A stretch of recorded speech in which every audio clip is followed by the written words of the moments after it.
Nous avons un frère qui est de couleur et tu viens. Est-ce que tu signes? Oui, ça va, je signe bien. Bravo. Tu es vraiment le bienvenu.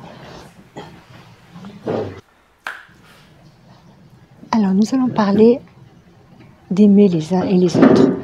C'est vraiment important à l'intérieur de notre corps. C'est un besoin que nous avons de nous retrouver ensemble et de partager également. Là, je vais parler du partage.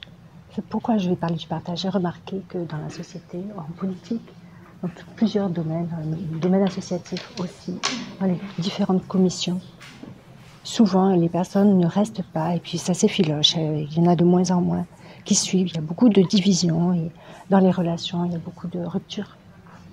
Et finalement, l'amour régresse. Ça devient froid. C'est vraiment cela qu'on ressent. Et c'est un risque. Et c'est pas seulement à l'église. Alors, ce qui est important, c'est pas simplement le pasteur, c'est aussi l'équipe pastorale. C'est l'ensemble d'un groupe de personnes, c'est de tous les âges.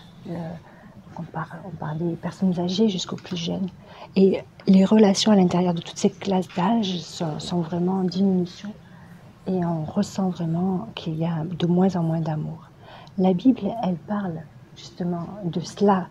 Et c'est comme une prophétie qui dit que dans les derniers jours, il y aura de moins en moins d'amour. Et pourtant, c'est quelque chose dont on a vraiment besoin.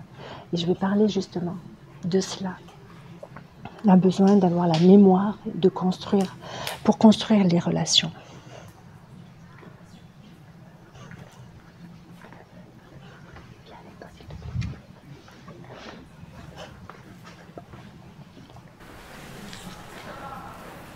Donc là, on va parler de Moïse dans Exode 20. Alors, donc on connaît bien son histoire. Donc Moïse, c'est le temps de l'Égypte avec les esclaves. Ils étaient vraiment en grande souffrance. Ils ont crié à Dieu de tout leur cœur pendant leur période d'esclavage. Et le Seigneur, au travers de Moïse, les a conduits à la délivrance. Mais le peuple a été délivré, oui. Mais au sein même du peuple, il y a eu vraiment des conflits. Moïse a dû partir donc sur la montagne, et là il a prié. Il était devant le buisson, il y a eu vraiment un échange. Et le peuple, lui, l'attendait dans la vallée.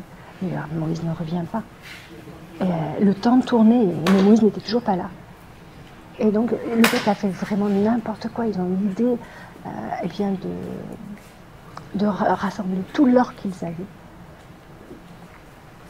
Et avec cet or, ils ont fabriqué un veau d'or. Et ils ont adoré, ils sont prosternés devant le veau d'or. Vraiment, ils se sont mis à genoux devant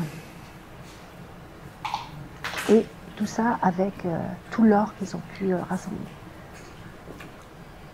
Autrefois, il n'y avait pas, bien sûr, il n'y avait pas de billets d'euros. Donc, en Égypte, culturellement, c'était vraiment... on vendait les habits, par exemple.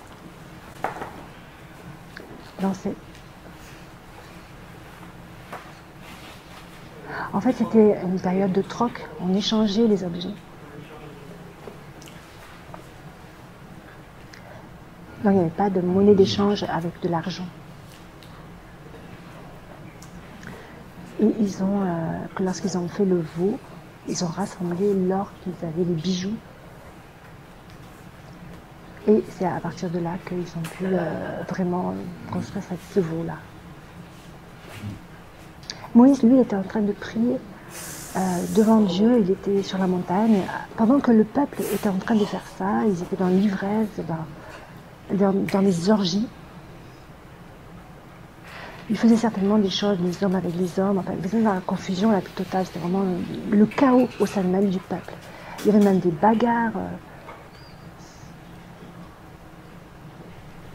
Et c'est là que, sur la montagne, Moïse a reçu les 10 commandements.